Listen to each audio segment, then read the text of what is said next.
Hello बच्चों, बहुत बहुत स्वागत है आपका इस आप इंस्टीट्यूट में। तो बच्चों, आज डिस्कस करेंगे कि इनऑर्गेनिक केमिस्ट्री को पढ़ने का बिल्कुल सही तरीका क्या है और ऐसे कैसे पढ़ें कि हम लोग मैक्सिमम मार्क्स स्कोर करें CSIR नेट और गेट में। तो इस इनऑर्गेनिक केमिस्ट्री को शुरू करते हैं बिना किसी देरी के। तो देखिए बच्चों, अगर आप देखेंगे तो यहां पे मैंने इनऑर्गेनिक केमिस्ट्री को डिवाइड किया है fundamentals, main group elements, coordination chemistry, organometallic, bio inorganic chemistry और इनर ट्रांजिशन मेटल्स पे। अगर आप ध्यान से देखेंगे तो आपको समझ में आएगा कि ये बिल्कुल सटीक डिवीजन है, ठीक। और इसको पढ़ने का जो तरीका है वो न्यू कमर्स हो या कोई भी पुराना बच्चा हो, सबके लिए सेम रहता है। तो वीडियो बहुत छोटा होगा, बहुत मिनिमम टाइम में हम लोग इसको एक्सप्लेन करते हैं। तो देखिए बच्चों, फंडामेंटल्स में अगर मैं देखने जाऊं तो फंडामेंटल्स में मैंने 3 टॉपिक डाल रखे हैं: chemical periodicity, chemical bonding, acids base and solvent theory.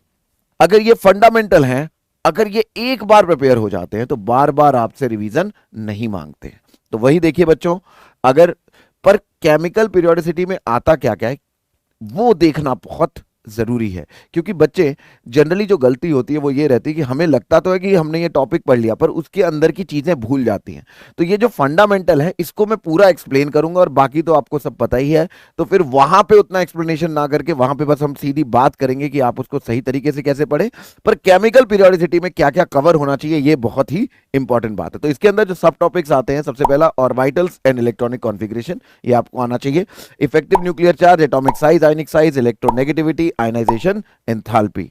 इसके बाद देखें electron affinity, relativistic effect, periodicity in DNF block and wider aspects of periodicity. Wider aspects में क्या क्या आ जाता है? आपकी जो थर्मल स्टेबिलिटी, सॉल्युबिलिटी, हाइड्राइड्स, ये सब। मतलब जहां पे आप पूरा का पूरा ये डिवाइस कर ले कि जहां भी पीरियोडिसिटी लगती है वो आप यहां पढ़ चुके हो, ठीक है। तो ये केमिकल पीरियोडिसिटी का एक बढ़िया सा एक क्यूमुलेटिव तरीका है इसको पढ़ने का, ठीक। इसके बाद हम लोग देखें अगर केमिकल बॉन्डिंग, तो केमिकल बॉन्डिंग में जनरली लोग इतने को ही केमिकल बॉन्डिंग समझ लेते हैं। सबको लगता है कि यही केमिकल बॉन्डिंग है, नहीं लगता। अगर आप केमिकल बॉन्डिंग जहां पे भी बॉन्ड का नाम आए वहां पे केमिकल बॉन्डिंग हो जाए, तो जैसे Lewis octet theory, VBT VSEPR, molecular orbital theory, back bonding, multi centre bonding, ionic bonding, metallic bonding, intermolecular forces और इसकी एप्लीकेशन, ये सब कुछ इसके अंदर आता है।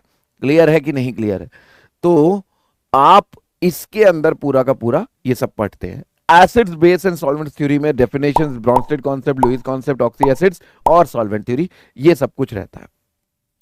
तो अगर आप ये फंडामेंटल्स कर लेते हैं तो आपके लिए आगे जाना बहुत आसान हो जाता है, ठीक। तो हमने आपको बताया यहां पे कि जो फंडामेंटल्स है, तो पढ़ने का जो हमारा तरीका रहना चाहिए वो यही रहना चाहिए। फंडामेंटल्स के बाद हमें मूव करना चाहिए मेन ग्रुप एलिमेंट्स पे। मेन ग्रुप के बाद हमें पढ़ना चाहिए कोऑर्डिनेशन एलिमेंट, कोऑर्डिनेशन केमिस्ट्री पे। कोऑर्डिनेशन के बाद हमें ऑर्गेनोमेटालिक्स पढ़ लेना चाहिए। ऑर्गेनोमेटालिक्स के बाद हमें बायो इनऑर्गेनिक पे जाना चाहिए और बायो इनऑर्गेनिक के बाद हमें ट्रांजिशन मेटल्स पे जाना चाहिए। यही सबसे सटीक तरीका है इनऑर्गेनिक को पढ़ने का। तो मेन ग्रुप एलिमेंट्स में भी क्या पढ़ना है बस यही देख लेते हैं, बस ज्यादा देर कर रही है। मेन ग्रुप एलिमेंट्स में भी जनरली देखिए बच्चों, जो दिक्कत आती है बच्चों को ये लगता है कि ग्रुप वाइज बहुत कुछ पढ़ना पड़ेगा सब कुछ, पर there are some general topics. अगर आप ये पहले कर लेते हैं, ठीक, तो आपके लिए मेन ग्रुप का भी 90% कवर हो जाता है। बस जो 10% है वो यहीं से आता है। तो आप अगर इतना पढ़ लेंगे तो आपने मेन ग्रुप को 90% कवर कर लिया है। जनरल टॉपिक्स में जो आता है वो आता है हाइड्रोलिसिस। अगर आप देखें इनऑर्गेनिक रिंग्स, चेन्स एंड केजेस और एलोट्रॉप्स, अगर आप ये जनरल टॉपिक्स पढ़ लेते हैं तो आप काफी कुछ कवर कर लेते हैं मेन ग्रुप का और क्वेश्चंस यहीं से पूछे जाते हैं। इसके अलावा जो ग्रुप वाइज केमिस्ट्री बचती है, ग्रुप 1, ग्रुप 2, ग्रुप 13, 14, 15, 16, 17, 18, उसमें भी 17 और 18 बहुत इंपॉर्टेंट होते हैं। अगर आप वो सही से कर लेते हैं तो जनरली क्वेश्चन यहीं कहीं से ही मिल जाता है। और इसके बाद आता है कोऑर्डिनेशन केमिस्ट्री। कोऑर्डिनेशन केमिस्ट्री के बाद आपको मिलेगा ऑर्गेनोमेटालिक्स। ये तो बहुत मतलब अगर हम इनमें बताने लगे सब टॉपिक्स, वो तो हम जब पढ़ाते हैं तो वो हम आपको पूरा एक्सप्लेन करते हैं।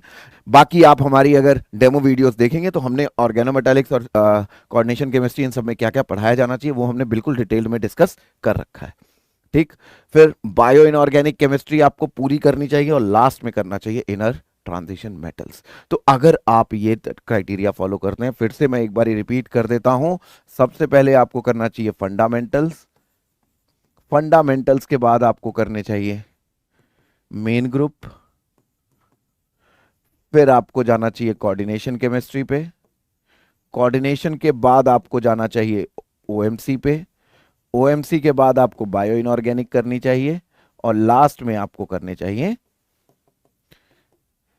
एफ ब्लॉक यानी इनर ट्रांजिशन एलिमेंट्स। और अगर आप ये फॉलो कर लेते हैं आपकी पूरी की पूरी इनऑर्गेनिक कवर हो जाती है, सिर्फ इतने से उसमें। तो ऐसी ही वीडियोस के लिए प्लीज लाइक कर लें, चैनल को सब्सक्राइब कर लें और आगे बने रहें हमारे साथ। Thank you very much.